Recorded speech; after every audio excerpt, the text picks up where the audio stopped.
You know, when you look at cars from this era, this is literally defining the classic car era. Classic car literally means a car from the 30s of the highest luxury, Pierce Arrow, Packard, Cadillac, Duesenberg, Auburn, and so forth. So when I look at cars like this, which is very rare, this is the word majestic. Majesty comes to mind. This is an amazing car, 1932. I imagine it's a V8. What does the crest say? It's a V8. Got like a flying lady theme going here next to a Pontiac that I filmed years ago. That beautiful maroon color. You know, incidentally, looking at pictures of cars on Facebook for many years, old cars, classic cars, I've noticed actually that a lot of people repaint cars like a dark red or maroon burgundy. This is very typical, regardless of what year the car is, eh? Isn't that just something? Sumptuous American beauty. I mean, imagine the gentleman, for sure was a gentleman, who bought this.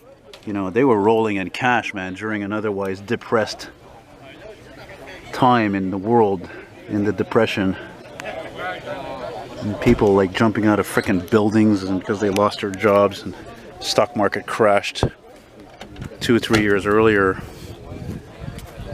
And people, when they saw these cars, everybody who was broke and poor, they saw these cars, they would throw stuff at them and throw eggs at them and rocks and stuff because they didn't have a dime left. And so it's amazing how symbolic these cars are, you know.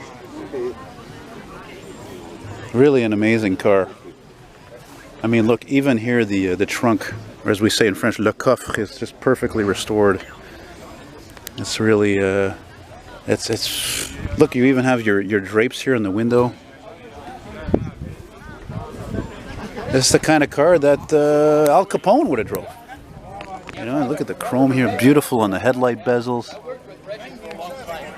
This is something I would make a painting out of. It would be amazing to make a painting of this, but it would take a long time too because there's so much detail.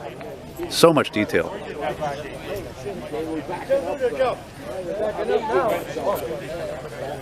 This is the kind of car that, you know, they could easily put in period movies that take place in the 30s and 40s because it's so perfectly original. And these are the cars where it's like this Pontiac here, for example, that you just, you know, you buy a car like that, you don't modify it, you don't ratify it, you don't change the wheel. No. This is the car. It's, you know, of the highest value. And you know, you look at the under the, like, look, I came here with my friend in this 92 Mustang. It's a great car. It's a great car. I love it. It's reliable. It's a 302. But they're so common. And where are you going to find something like this? Félicitations, monsieur. Vraiment, merci d'avoir emmené ça. C'est vraiment écœurant comme bagnole. Je disais dans mon vidéo, je dis, écoute, ça, c'était un char que un genre de Al Capone aurait acheté, un genre de J.D. Rockefeller, Roosevelt. Que tu sais, dans le temps que les gens, quand ils voyaient ça, c'était tellement un symbole d'un riche qui avait acheté ça. Tout le monde était pauvre, il lançait des roches apparemment après. Puis, j'en ai un autre, DeSoto 1929. Oh, the gentleman says he has a 29 DeSoto. Wow, that was like one of the first years for DeSoto. Comprenez l'anglais? Oui. That's one of the first years. 28.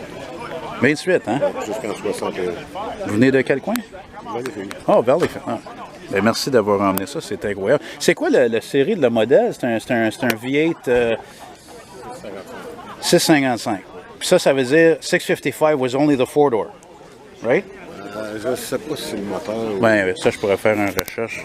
Je pourrais-tu voir le moteur? Juste parce que quand même, on parle d'une voiture qui a quasiment 100 ans. Puis, vous saviez, c'est là où ça a commencé, les grosses cylindrées, hein, les gros V8, les V12. C'est comme, on pourrait dire, c'était quasiment comme this was like the earliest years for the horsepower wars, along with Duesenberg and Auburn and Packard. And the gentleman's got to be nice enough here to show you guys here the motor, because again, these things are works of art. Look at that, eh? Just a flat head. Oh yeah, something loose there, eh? Carburetor? Tu vois ça, je vous ai sauvé du trouble. Yeah, it's true. He had something loose there on a connection. See, it almost looks like a flathead V8.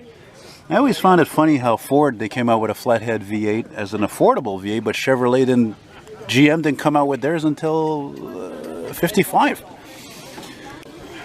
Well, thank you very much, my friend. Merci beaucoup d'avoir ramené ça. This is an amazing machine. Faudra que je fasse ça rentre chez nous. Yeah. Yeah, for sure, of course. Hey, c'est pas une Honda Civic, là. Non, non. Thank you very much, sir. Thank you very much.